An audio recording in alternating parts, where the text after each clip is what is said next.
Kami percaya Tuhan, ketika kami memilih Engkau, itulah pilihan yang terbaik dalam hidup kami. Bapa, kami bersyukur boleh ada di tempat ini, boleh ada saat ini. Kami percaya Tuhan, itu bukan kuat gagah kami, tapi itu hanya oleh anugerah Tuhan semata. Tidak ada yang bisa disombongkan dari diri kami, tidak ada yang hebat dari diri kami. Semua hanya anugerah Tuhan semata. Kami bersyukur kalau Tuhan memakai kami. Kami bersyukur kalau Tuhan melayakkan kami. Kami bersyukur kalau kami masih boleh menjadi alatnya Tuhan. Kami bersyukur kalau kami masih bisa mendengarkan kebenaran firman Tuhan pada pagi hari ini. Kami bersyukur Tuhan kalau kami masih bisa berkumpul bersama, beribadah, memuji dan menyembah Tuhan. Kami bersyukur Tuhan. Pagi hari ini, bicaralah kepada masing-masing kami ya Tuhan. Lewat roh dan firman-Mu, kami tidak mau ibadah kami menjadi ibadah yang rutinitas biasa. Tapi kami mau menangkap pewahyuan, pengertian dari kebenaran firman-Mu. Terima kasih Tuhan. Tumpahkan isi hati-Mu kepada anak-anak-Mu di tempat ini ya Bapa. Pakai hamba-Mu, buang perkataan yang tidak perlu. Biar hanya apa yang berasal daripada Tuhan yang dilepaskan di tengah-tengah jemaat Tuhan. Terima kasih. Hanya di dalam nama Tuhan Yesus, semua umat Tuhan yang siap menyambut kebenaran firman Tuhan, sama-sama saya katakan, amin. Berikan tepuk tangan yang meriah buat Tuhan. Silakan duduk. Wow. Apa kabar Bapak Ibu Saudara? Sungguh satu sukacita dapat melihat Bapak Ibu Saudara berkumpul di tempat ini. Sebagian saudara mengikuti kita dari awal, sebagian saudara di tengah-tengah, atau mungkin ada juga yang baru pertama kali datang. Untuk yang baru pertama kali datang, saya ingin ingatkan, gak ada orang asing di tempat ini. Kita semua keluarga. Kalau saudara lihat, ini kenapa ada angka 3 depan? Yes, tanpa terasa. Lifehouse Community berusia 3 tahun. Oleh kemurahan Tuhan, saudara ya. Bukan karena kerja 1-2 orang, bukan karena kuat gagah siapapun. Tapi saya pastikan kemurahan Tuhan boleh ada menyertai kita semua. Tanpa terasa 3 tahun. Saya flashback ingat ke belakang. Ibadah di tempat ini pertama kali tanggal 1 Maret. Ya, 1 Maret tahun 2020. Kita ibadah 3 kali, lockdown saudara. Ya, tiba-tiba tutup. Lalu di tengah perjalanan kita buka tutup, kayak one way puncak ya. Buka tutup. Sempat ibadah dipecah 2 supaya nyaman. Satu ibadah cuma 50 orang. Setelah Omikron kita gabung lagi semua ya. Tetapi kita lihat ke depan, kalau Tuhan mengizinkan dan jumlah terus bertambah, pasti kita akan buka 2 ibadah juga. Kita mengalir saja. Ketika baru mulai lockdown, tentunya ada banyak tantangan, ada banyak kesulitan. Kalau saya flashback kembali, ya, kalau saya renungkan lagi apa yang telah terjadi di tahun-tahun ke belakang, sungguh saya melihat tuntunan tangan Tuhan, ya, penyertaan tangan Tuhan. Ya. Saya pengen awali dulu sharing pada hari ini dari Habakuk 3 ayat yang ke-19. Bagaimana di 2 tahun ke belakang kita semua mengalami masa-masa yang tidak enak. Masa-masa yang tidak pernah terjadi di dunia ini sebelumnya ya. At least selama kita hidup pasti ini baru pertama kali lah ya. Kita menghadapi semua di lockdown, mau ketemu orang takut dan lain sebagainya. Tapi biar kebenaran firman Tuhan ini saya akan buka dari sini dulu.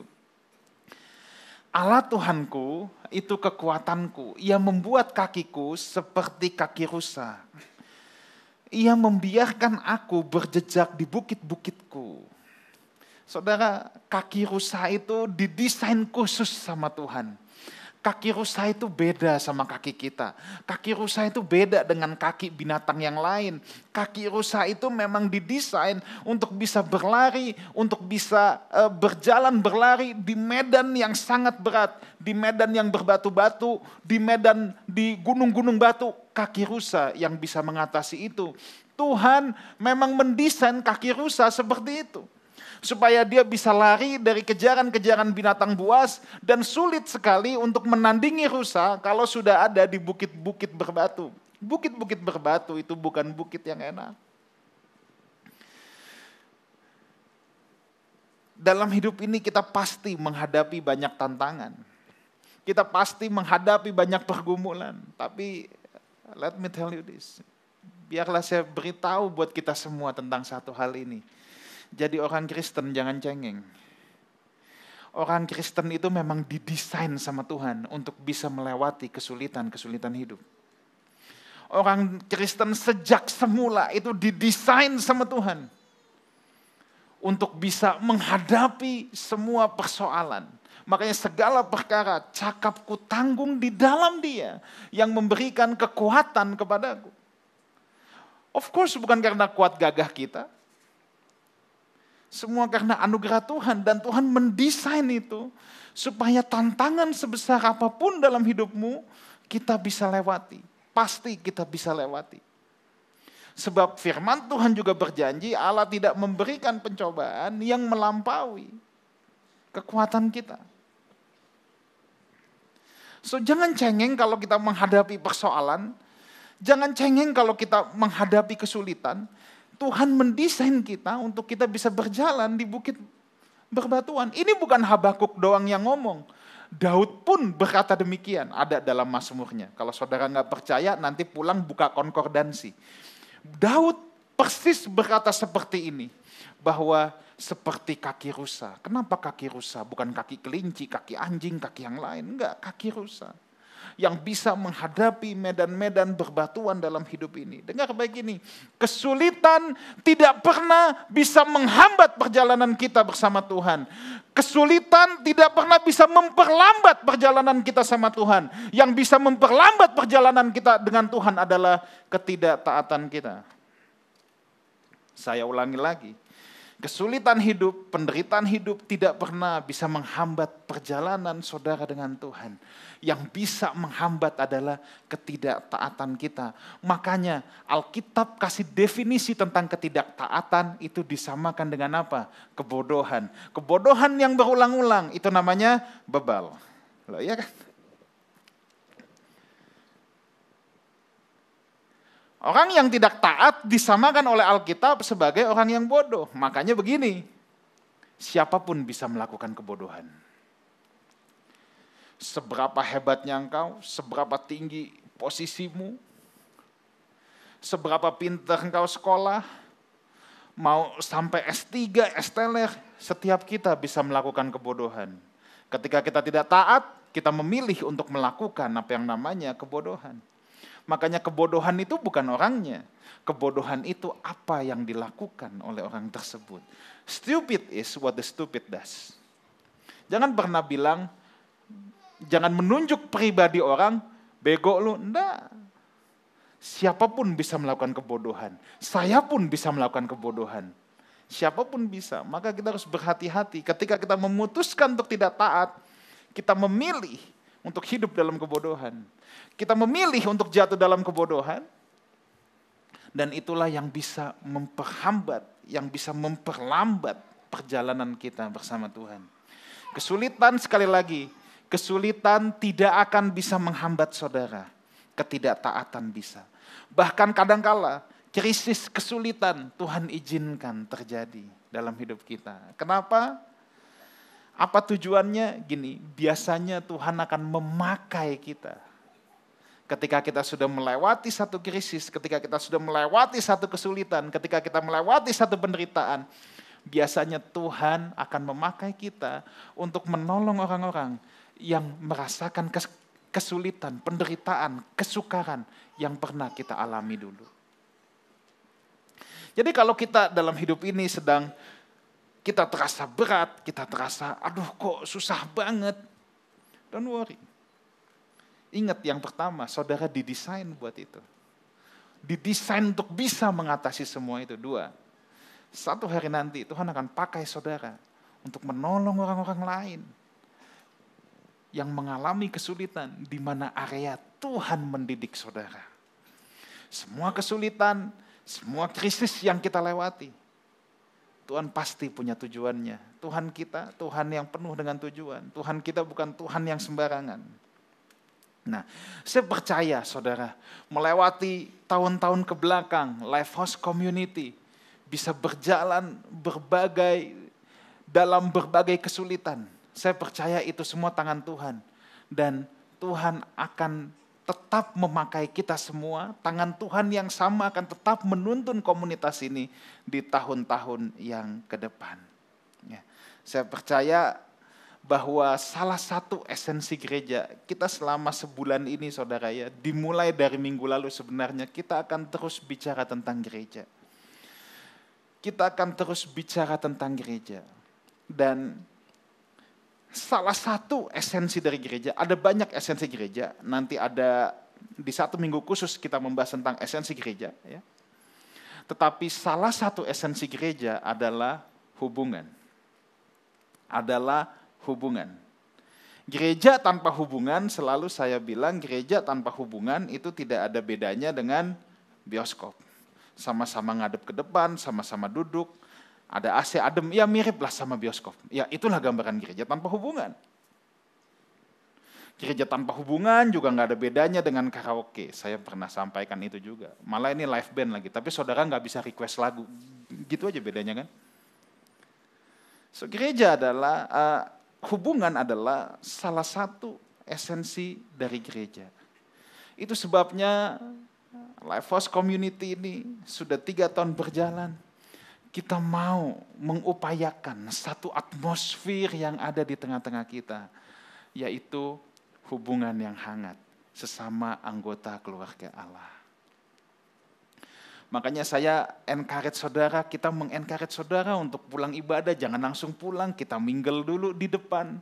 Mumpung jumlah kita cuma segini. Kalau kita sekali ketemu 1000 orang mau mingle aja susah saudara ya. Lihat sebelah kiri kanan saudara. Apakah saudara mengenal mereka? Kalau belum kenal, kenallah sebanyak-banyaknya. Ya. Lihat sebelah kiri kanan selain pasangan hidup ya. Kenallah sebanyak-banyaknya saudara. Sebab saya percaya gini, hubungan itu sangat unik. Tuhan itu yang mendesain hubungan juga loh. Sejak semula hubungan itu mendapat perhatian sangat penting, sangat khusus oleh Tuhan. Kalau ada satu alasan kenapa Tuhan datang ke dunia ini, itu kan juga untuk memperbaiki atau memulihkan hubungan yang rusak antara Allah dengan manusia. Makanya putus hubungan itu salah satu penyebab ketidakstabilan emosi. Contoh paling gampang, kalau saudara suami istri, pagi-pagi udah marah-marahan, pasti bad mood sepanjang hari. Kalau pagi-pagi belum berangkat ke kantor udah marah-marahan. Nanti di kantor, ya, suami yang berangkat ke kantor, depan ada apa sedikit bisa marah udah. Kalau istri kan di rumah, cecek lewat juga bisa dimarahin. Ya memang begitu. That's why hubungan sangat penting sekali. Saya percaya tidak ada yang kebetulan dari setiap orang yang kita jumpai dalam hidup ini. At least. Setiap orang yang kita jumpai, kita bisa memberikan added value dalam hidupnya, bisa memberikan nilai tambah untuk dia dalam hidupnya, bisa memberkati dia lewat apa yang kita ucapkan, lewat ekspresi wajah kita dan lain sebagainya. Itu yang paling sedikit loh. Yang paling sedikit lewat hubungan, kita bisa memberikan orang lain ketenangan. Memberikan orang lain sebuah damai sejahtera, sebuah sukacita. Jangan sampai orang ngeliat muka kita bukannya dapat sukacita malah merasa terintimidasi saudara. Ya. Jangan sampai ketemu kita kayak bukan ketemu malaikat tapi ketemu gundurwo. Yang dihindari, jangan. So, perhatikan, siapapun orang yang Tuhan tempatkan di sekeliling kita. Ini saudara saling ketemu di tempat ini aja, percayalah itu bukan kebetulan. Hubungan itu bisa membawa kita ke tempat yang tidak pernah kita duga. Kalau kita ingat ada kisah di Alkitab, ada orang lumpuh. Saat itu Yesus lagi KKR di dalam rumah. Wah, ini KKR-nya dalam rumah. Sampai udah desak-desakan, jubel-jubelan. Markus 2, nanti buka di rumah aja. Alkitab mencatat, 4 orang temannya gotong tandu itu, naik ke atas, jebol atap rumah orang. Tuh coba. Ini kalau yang lumpuh ini tidak punya hubungan yang baik dengan orang-orang sekitarnya, dengan 4 orang ini at least yang membawa dia naik ke atas. Nggak ada yang mau, susah lagi bawa-bawa tandu naik ke atas genteng. Itu nggak gampang, itu susah. Belum lagi jebolin atap orang nanti mesti ganti dan lain sebagainya. Makanya hubungan itu bisa membawa mujizat, saudara. Jangan pernah remehkan hubungan, jangan pernah remehkan orang siapapun yang kita jumpai. Makanya kalau kita ada di tengah-tengah sini, yuk kita pikirkan, what can we do? Apa yang bisa kita lakukan untuk komunitas ini, di mana Tuhan sama-sama tanamkan kita ada di tempat ini. Kita tidak perlu berpikir apa yang bisa saya dapatkan kalau saya kenal dengan Pak Leo. Tapi ketika kita kenal dengan Pak Leo, apa yang bisa aku lakukan untuk Pak Leo, untuk memberkati Pak Leo? Ayo dong, spirit kita harus seperti itu. Ketika Tuhan mempertemukan kita, kita jangan ketemu orang, pikiran kita take it for granted. No, tapi apa yang kita bisa lakukan untuk setiap orang yang kita jumpai. Sekali lagi, tidak ada yang kebetulan, saudara. Saya mencoba flashback. Bahkan saya percaya komunitas ini berdiri pun bukan kebetulan. Tuhan mendesain semuanya. Saya kenal dengan beberapa orang yang sejak awal bersama-sama merintis di tempat ini. Kelihatannya kebetulan, tapi saya percaya itu bukan kebetulan. Saya kenal Pak Budi dan Ibu Ella waktu kita perjalanan pelayanan, saudara, ke Sydney, Australia. Berapa bulan kemudian, saya ingat persis dalam satu perjalanan saya di mobil, Pak Budi telepon saya. Cuman menanyakan apa sih beban saya, kerinduan saya. Saya ingat cuman ada satu kata dari Pak Budi, wah ini cocok. Pak Budi konekin ke Pak Simon. Saya sudah kenal juga sama Pak Simon, Pak Alvin, tapi kagak pernah ngomong pelayanan. Dari situ saya ketemu sama Pak Simon dan Pak Alvin. Ya.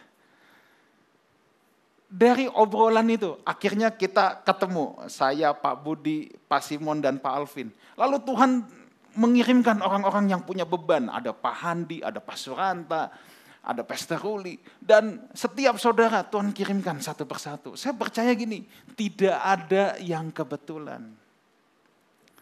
Tuhan yang mendesain itu semua. Maka gini, respect semua hubungan yang kita jumpai. Hubungan bisa membawa kita ke tempat yang tidak pernah kita duga. Hubungan bisa membawa kita ke tempat yang tidak pernah kita duga. Respect every relationship that we have. Ya. Dan saya percaya gini, ketika Tuhan mempertemukan kita dengan orang-orang, seringkali ada divine appointment di sana.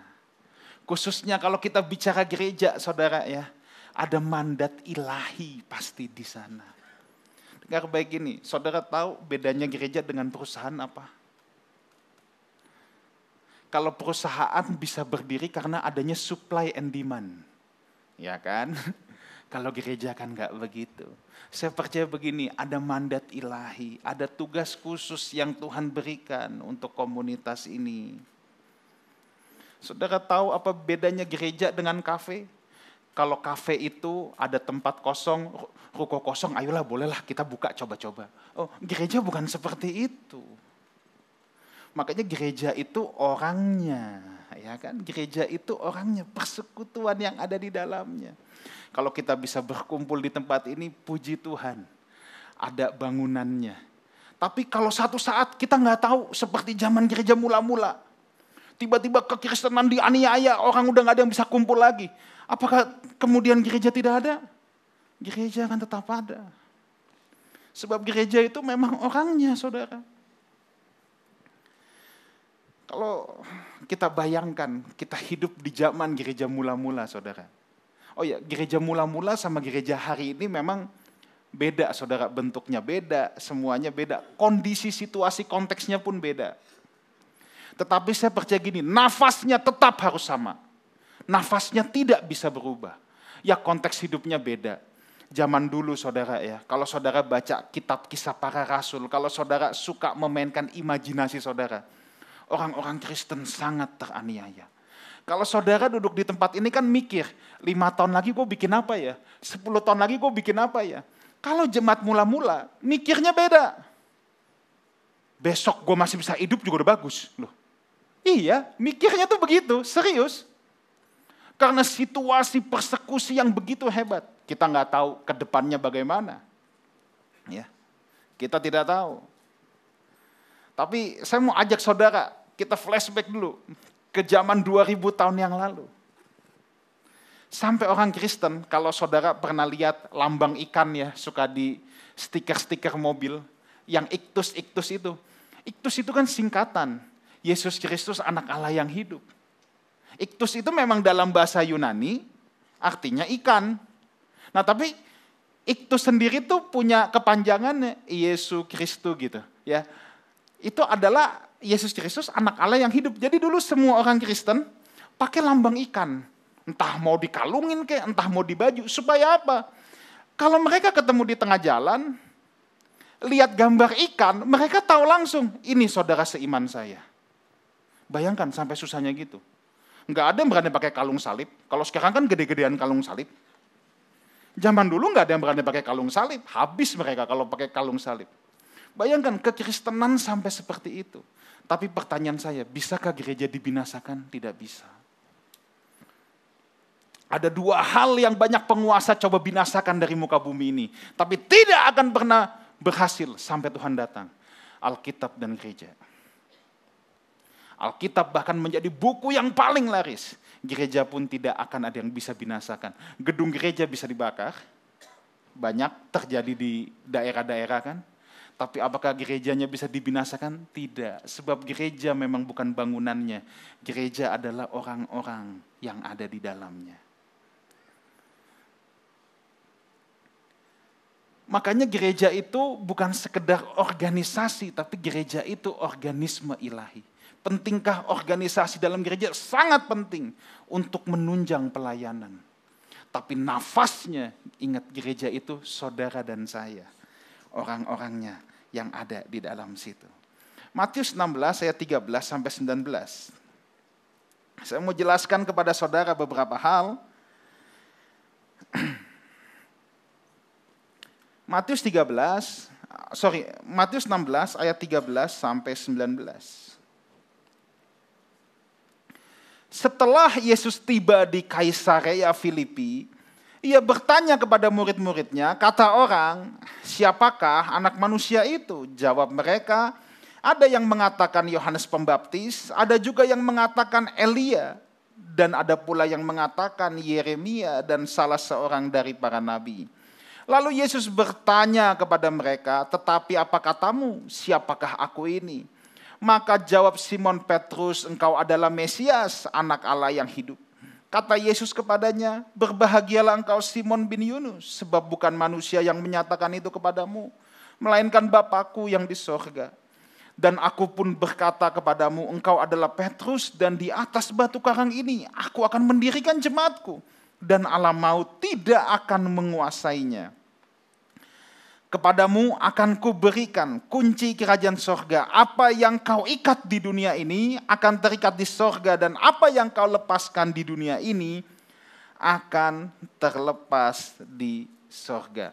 Saudara, ayat-ayat yang kita baca ini, inilah pertama kali kata gereja muncul dalam Alkitab. Yaitu di ayat yang ke-18 tadi, di atas batu karang ini kata Tuhan, aku akan mendirikan jemaatku. Lihat. Ada kata jemaat di situ, itu adalah eklesia. Itu adalah eklesia. Itulah pertama kali kata gereja dicatat dalam perjanjian baru. Kenapa ini sangat penting? Dengar baik ini. Ada 2 lembaga yang Tuhan dirikan di muka bumi ini. Dan Tuhan kasih paralelnya juga. Yang pertama adalah keluarga, pernikahan. Yang kedua adalah gereja.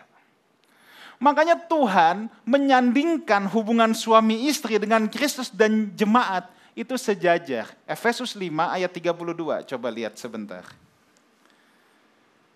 Saudara perhatikan ini baik-baik, saya akan mengajar sedikit tentang gereja. Rahasia ini besar. Nah, ini kalau saudara baca ayat-ayat sebelumnya, Tuhan sedang mengajar atau Paulus sedang mengajar tentang hubungan antara suami dan istri. Tetapi pada kesimpulannya, lihat, rahasia ini besar, tetapi yang aku maksudkan ialah apa? Hubungan Kristus dan jemaat. Kata eklesia keluar lagi di sini. Dengar baik ini, ada 2 lembaga yang Tuhan dirikan. 1 pernikahan, 2 gereja. Kita lihat paralelnya. Dengar baik, pernikahan adalah inisiatif Tuhan. Pernikahan adalah idenya Tuhan. Pernikahan itu bukan idenya manusia. Pernikahan itu idenya Tuhan sendiri. It's same, gereja juga sama. Gereja itu bukan ide manusia. Gereja itu idenya Tuhan. Tuhan yang berinisiatif. Kita balik lagi ke pernikahan. Kenapa pernikahan ada? Kalau saudara berpikir pernikahan ada karena 2 orang yang saling jatuh cinta, lalu memutuskan untuk menikah, maka itu bukan definisi Alkitab. Itu bukan definisi Alkitab. Keluarga diadakan oleh Tuhan supaya manusia menunaikan tugasnya di bumi ini. Menjadi pelaksana kehendak Tuhan. Dari awal Tuhan dirikan lembaga ini memang untuk itu. Gereja juga sama, makanya visi kita, dengar baik, visi kita yang ada di Lifehouse ini menjadi God's ambassador, duta-duta Allah. Gereja ada untuk melaksanakan kehendak Tuhan di bumi ini. Pernikahan bisa rusak nggak? Bisa. Siapa yang merusakkan pernikahan? Manusia berdosa merusak pernikahan, iya kan? Ingat, dengar baik ini, pernikahan tidak pernah salah. Lembaga pernikahan tidak pernah salah. Ini originally idenya Tuhan. Yang bisa bikin ini berantakan, manusia berdosa yang ada di dalamnya bikin ini berantakan. Tapi pernikahan sendiri tidak pernah salah dan tidak bisa salah. Sekali lagi, ini idenya Tuhan. What about the church? Kita hidup di tahun 2023 ini bukan rahasia umum. Ya, saya menjumpai begitu banyak orang yang kecewa sama gereja. Saya menjumpai begitu banyak orang yang bilang, gue malas lah semua gereja sama. Saya menjumpai begitu banyak orang yang dalam tanda petik, gue udah pahit sama yang namanya gereja. Dengar baik ini, gereja tidak bisa salah. Gereja originally, idenya Tuhan sendiri. Kalau ada oknum-oknum, ingat tadi manusia berdosa yang merusak pernikahan, it's same. Gerejanya sendiri tidak pernah bersalah. Makanya gini, orang Kristen tidak bisa menolak gereja. Saya firm dengan hal yang satu ini. Lihat, hubungan rahasia ini besar tentang suami dan istri. Yang aku maksudkan ialah hubungan Kristus dan jemaat. Kristus dan gereja tidak bisa dipisahkan, sama kayak suami dan istri tidak bisa dipisahkan. Saya tidak bisa berkata, saya bisa menerima Pak Leo, tapi saya tidak bisa menerima Ibu Yuke. Tidak bisa, ini satu paket. Maka kalau orang bilang, gue pahit lah sama gereja, jangan. Kita tidak bisa menerima Kristus, menolak gerejanya. Enggak bisa. Gereja tidak pernah bersalah, sebab gereja Tuhan yang dirikan. Gereja ada sebuah mandat ilahi di situ. Ya. Kalau kita memandang pernikahan hanya sebagai 2 orang yang jatuh cinta, terus mau menikah, ya itu sama saja. Kalau kita memandang gereja juga, ya itu orang-orang gak ada kerjaan coba bikin gereja. mumpung ada fasilitas, ada apa, itu sama. Tapi kalau kita bisa melihat dari perspektif Alkitab, dari perspektif kebenaran firman Tuhan, pernikahan diadakan untuk melaksanakan kehendak Tuhan di bumi ini. Maka kita harus menghormati pernikahan. It's the same things. Kalau kita tahu gereja ada untuk menjadi pelaksana kehendak Tuhan di bumi ini, kita harus menghormati gereja Tuhan. Again, siapa gereja? Kita semua, orang-orang yang ada di dalamnya. Kata gereja sendiri, eklesia, berasal dari bahasa Yunani kan, ek dan kaleo. Ek artinya keluar. Kaleo dipanggil keluar. Ek itu dipanggil keluar. Kaleo dipanggil keluar. Itu bukan sebuah istilah baru di zaman itu, saudara. Jadi kalau zaman dulu dibilang eklesia, itu udah nggak aneh lagi. Eklesia adalah, kan dipanggil keluar, itu penatua atau tua-tua kota yang dipanggil untuk ke depan pintu gerbang kota, untuk memutuskan nasib kotanya, itu ekaleo. Makanya eklesia itu, tugas gereja itu berat, tugas gereja itu kota. Makanya kalau saudara baca Alkitab, jemaat di Filipi, jemaat di Korintus, jemaat di Galatia, semua bicara tentang kota. Alkitab tidak pernah bicara tentang denominasi. Alkitab bicara tentang kota. Makanya PR kita ke depan banyak. Apa yang bisa kita kerjakan? Kita mulai dari awal, mulai dari kecil, ya. Kita melakukan apa yang kita bisa. Tapi ke depan nanti kita harus terus berkarya, khususnya untuk kota ini. Thank you so much untuk Pak Simon yang sudah mengkoordinir untuk kita boleh jadi berkat untuk Yayasan Pondok Domba yang ada tidak jauh dari tempat ini. Memang gereja dipanggil untuk kota, saudara ya. Oke, kita mau lihat, saya mau dengan cepat saja.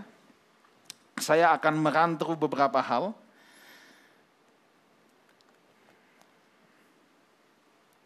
Yang pertama, dari ayat-ayat yang tadi kita udah baca, gereja ada atas kehendak Tuhan. Gereja adalah inisiatif Tuhan. Ya, Tuhan memakai orang-orang yang digerakkan oleh beban, yang digerakkan oleh visi. Tapi percayalah, gereja itu inisiatifnya Tuhan sendiri. Oleh sebab itu, Efesus 2 ayat 19-20, coba lihat. Demikianlah, kamu bukan lagi orang asing dan pendatang, melainkan kawan sewarga dari orang-orang kudus dan anggota-anggota keluarga Allah. Stop dulu, ayat 19 dulu. Lihat, setiap saudara dengar baik ini, tidak ada kasta dalam gereja. Halo? Saudara yang duduk dengan saya yang sedang menyampaikan firman, kita semua kawan sewarga, the fellow citizen. Kita semua kawan sewarga dari orang-orang kudus, saudara dan saya sama-sama anggota keluarga Allah. Di hadapan Tuhan kita sama, yang berbeda fungsinya saja. Saya harus berfungsi untuk mengajar. Tapi di mata Tuhan kita adalah the fellow citizen. Ayat 20. Yang dibangun di atas para rasul dan para nabi, di atas dasar para rasul dan para nabi, dengan Kristus Yesus sebagai batu penjuru. Makanya gereja ini batu penjurunya, gereja dimanapun seharusnya batu penjurunya adalah Tuhan Yesus Kristus. Lalu pelayanan kerasulan, pelayanan kenabian meletakkan dasar untuk gereja. Saudara bisa lihat di Alkitab semua. Kekristenan itu bisa muncul di satu kota. Tetapi tetap pelayanan kerasulan perlu datang ke situ untuk menyentuhnya, meletakkan dasar. Kapan pertama kali kekristenan tersebar? Coba saya tanya. Peristiwa Pentakosta. Ketika peristiwa Pentakosta, dari berbagai penjuru datang. Ya kan? Kalau saudara baca kisah Rasul 2, ada orang-orang Kreta, orang-orang Roma, semuanya ada. Mereka pulang ke tempat masing-masing, memberitakan Injil, ya. Lalu mulai ada komunitas-komunitas, tapi tetap pelayanan kerasulan harus datang dan menyentuh. Itulah yang meletakkan dasar gereja. Nah, makanya saudara, kalau saudara punya mungkin bertanya-tanya, ya, saya itu selalu menghitung. Siapa yang bicara di sini? Siapa orang-orang yang punya sentuhan pelayanan kenabian? Saya minta untuk memperlengkapi kita di sini. Memang saya tidak mengumumkan ini nabi, enggak, tapi fungsi pelayanan kenabian itu ada. Dan saya tahu di mana fungsi pelayanan saya. Saya tahu mana yang kita butuhkan untuk supaya pelayanan ini bisa disentuh oleh 5 jawatan. Kan ada rasul, nabi, penginjil, gembala, guru. Tapi memang gereja Kristus Batu Penjuru dibangun di atas dasar para rasul dan para nabi. Fungsi pelayanan kerasulan dan fungsi pelayanan kenabian. Oke. Yang kedua, cepat aja. Gereja didirikan di atas pengakuan kemesiasan Kristus. Tadi kita sudah baca, kan Tuhan lagi tanya, menurut kamu siapa aku ini? Petrus bilang, engkau Mesias, anak Allah yang hidup. Baru Tuhan bilang, di atas batu karang ini aku akan mendirikan jemaatku. Apa implikasinya? Gereja didirikan di atas pengakuan kemesiasan Kristus. Dengar baik ini, implikasinya adalah tidak ada yang boleh diagungkan, ditinggikan, dimuliakan selain Yesus Kristus dalam sebuah gereja. Tidak boleh ada kultus individu, tidak boleh ada yang merasa hebat, tidak boleh ada yang merasa superstar. Enggak, semuanya sama. Hanya Kristus yang ditinggikan, hanya Kristus yang dimuliakan dalam sebuah gereja. Ya. Saya selalu merasa diri saya bukan siapa-siapa. Saya sama dengan saudara. Kita semua punya peranan. Ya. Kita bersama-sama melayani, bersekutu di tempat ini. Kita semua punya peranannya masing-masing di hadapan Tuhan. Saya bukan superstar rohani. Dan saya berharap komunitas ini tetap faceless and nameless. Biar hanya Kristus saja yang ditinggikan di tengah-tengah kita. Sebab gereja dibangun di atas dasar pengakuan kemesiasan Kristus. Tidak ada yang lain. Ya. Yang ketiga, gereja diberikan otoritas oleh Kristus sebagai pelaksana kehendaknya. Itu kalau saudara baca ayat 19 tadi, kepadamu akan kuberikan kunci kerajaan surga. Kunci bicara otoritas. Ya. Gereja diberikan otoritas untuk menjadi pelaksana kehendaknya. Artinya apa? Gereja harus punya fondasi pengajaran yang kuat sehingga tidak terombang-ambingkan oleh nilai-nilai dunia. Makanya kita ada live study, kita ada WeTalk, kita ngobrol, kita melakukan pendalaman-pendalaman Alkitab. Saya juga bersyukur ada Pastor Ruli yang punya gift dalam mengajar. Karena gereja memang harus punya fondasi yang kuat supaya tidak terombang-ambingkan dengan nilai-nilai dunia. Oke, itu harus clear dulu. Nah, kalau kita bilang nilai-nilai dunia itu apa sih? Ya, saudara, pengertian duniawi itu, banyak orang tuh salah mengartikan duniawi, saudara. Banyak orang mengartikan duniawi itu, kalau dia pakai ini jadi duniawi, kalau dia pakai itu jadi duniawi, kalau dia senang pergi ke sini ke situ jadi duniawi. Enggak, pengertian duniawi adalah kalau nilai-nilai yang kita kenakan adalah nilai-nilai dunia, itu jadi duniawi. Itu jadi duniawi. Selalu saya umpamakan kan begini ya saudara ya. Sebab hari-hari ini ada banyak orang tuh yang punya pandangan tidak balance, banyak orang yang punya pandangan sampai punya gambaran tentang Tuhan tuh yang salah. Yang satu pokoknya kita happy-happy terus. Ada ekstrim satu lagi memandang Tuhan kayak Tuhan psikopat. Kita senang dikit Tuhan ngamuk. Loh, pernah ketemu yang kayak gini? Saya ketemu banyak. Ada yang satu pokoknya Tuhan mau kita senang, happy terus happy. Kalau kita susah dikit, wah jangan-jangan gue lagi kena kutuk nih. Yang satu lagi, muka ditekuk terus. Mengkeret terus, sedih terus. Kayaknya kalau mau apa dikit, hati-hati Tuhan ngamuk. Jadi saya bilang nih Tuhannya psikopat lama-lama. Sekali lagi, kita adalah perwakilan Tuhan. Seorang duta besar yang diutus ke satu negara. Kalau dia sedang menikmati negara tempat dia diutus, itu nggak jadi masalah. Ya dong. Misalnya duta Indonesia untuk Sydney, dia diem aja di kantor kedutaan. Ngelihat Opera House bagus ya, duniawi nih. Pengkhianat negara, kan enggak? Tapi hati-hati kalau dia mulai mengenakan nilai-nilai yang bertentangan dengan nilai-nilai negara yang mengutus, ini bahaya. Kalau kita di sini KTP kan cuma ada apa? Status. Tidak kawin, kawin cerai. 3 kan? Kalau di Australia kan ada yang keempat, de facto. Saya nggak tahu sekarang udah ada LGBTQQ apa gitu ya. Mungkin tambah banyak. Tapi dulu 4. Married, divorce, single, de facto. Nah, de facto ini kalau bahasa Indonesia kumpul kebo. Kalau di Australia itu kan legal dan itu diakui pemerintah. Jangan seorang duta Indonesia tidak mengakui kumpul kebo. Tidak mengakui hubungan de facto.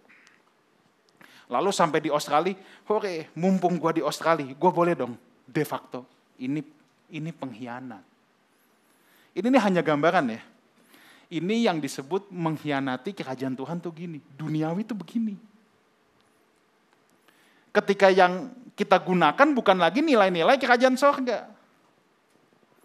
Saudara bisa ada dalam gereja kan, khotbah terakhir saya tentang spirit anak sulung. Bisa ada di dalam gereja, bisa aktif pelayanan. Di saat yang sama kita bisa kehilangan hati Bapa kita dan kita mulai mengenakan ukuran-ukuran dunia ini.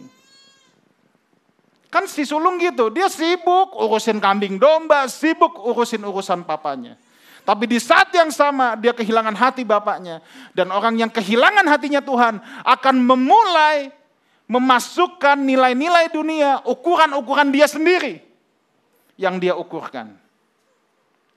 Itu duniawi. Maka saudara jangan aneh, ada orang bisa sibuk pelayanan, sibuk ini, tapi cara mandang orangnya merendahkan. Mengukur pelayanan dari profit and loss, dan lain sebagainya. Sangat bisa. Jadi gereja harus punya pengajaran yang benar. Fondasi yang kokoh. Oke, yang keempat, yang terakhir, gereja memang bukan bangunannya, tetapi orang yang ada di dalamnya. Gereja bisa berada di mana saja, ya. Karena inti dari gereja adalah persekutuan orang-orang percaya di dalamnya. Makanya kita punya value gini, saudara. We see people as people, not see people as numbers.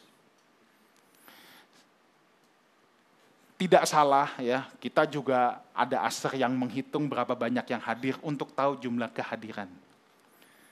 Tapi apakah saya setiap kali dilaporkan? Tidak, dan saya juga tidak pernah tanya. Coba aja tanya sama aser. Pernah nggak saya tanya-tanya berapa banyak yang hadir? Karena buat saya, berapapun yang hadir, we have to see people as people. 10 orang yang hadir dengan 200 orang yang hadir itu sama-sama berharga di hadapan Tuhan. Kita nggak seneng cuman karena gedung penuh, hore penuh. Berapapun yang hadir, we see people as people, not numbers. Because the church, gereja adalah tentang orang-orang yang ada di dalamnya. Ya. Saya akhiri 1 ayat terakhir. Saya kasih heads up dulu, 1 Petrus 2 ayat yang ke-9, nanti kapan-kapan kita bahas tuntas ayat ini. 1 Petrus 2 ayat yang ke-9. Oke, ayat yang sangat terkenal. Tetapi kamulah bangsa yang terpilih. Saudara di sini adalah bangsa yang terpilih. Saudara harus bersyukur akan hal itu, tapi saudara harus tetap rendah hati. Kita nggak boleh sombong, nih gua umat pilihan, yang lain yang di luar gereja sana mah bukan terpilih, enggak. Kita bersyukur tapi kita enggak boleh sombong, oke? Lalu apa? Imamat yang rajani itu bicara tanggung jawab kita. Tanggung jawab kita. Hidup kita harus menjadi imamat yang rajani. Dimanapun kita berada, makanya semua hidup kita adalah pelayanan kita kepada Tuhan. Sebab kita imamat yang rajani. Bangsa yang kudus, ini bicara apa? Kualitas kehidupan kita. Kualitas kehidupan kita, kekudusan tidak bisa ditawar. Kekudusan artinya dipisahkan. Ya. Masa badan yang kita gunakan untuk menyembah Tuhan badan yang sama kita gunakan untuk hal yang tidak-tidak. Bangsa yang kudus ini bicara kualitas hidup kita. Lalu apa? Umat kepunyaan Allah sendiri. Ini bicara trust. Ada trust yang Tuhan berikan kepada kita semua sebagai umat kepunyaan Dia. Supaya apa? Memberitakan perbuatan-perbuatan besar dari Dia yang telah memanggil kamu keluar dari kegelapan kepada terangnya yang ajaib. Kiranya hidup kita semua boleh memberitakan perbuatan-perbuatan Tuhan yang besar. Jangan sampai orang melihat hidup kita, orang jadi mengutuki Tuhan. Harusnya orang melihat hidup kita, orang melihat perbuatan-perbuatan yang besar dari Tuhan. Saudaraku, kita bersyukur sudah 3 tahun dan kita percaya tahun-tahun ke depan Tuhan tetap akan berkarya luar biasa lewat komunitas ini.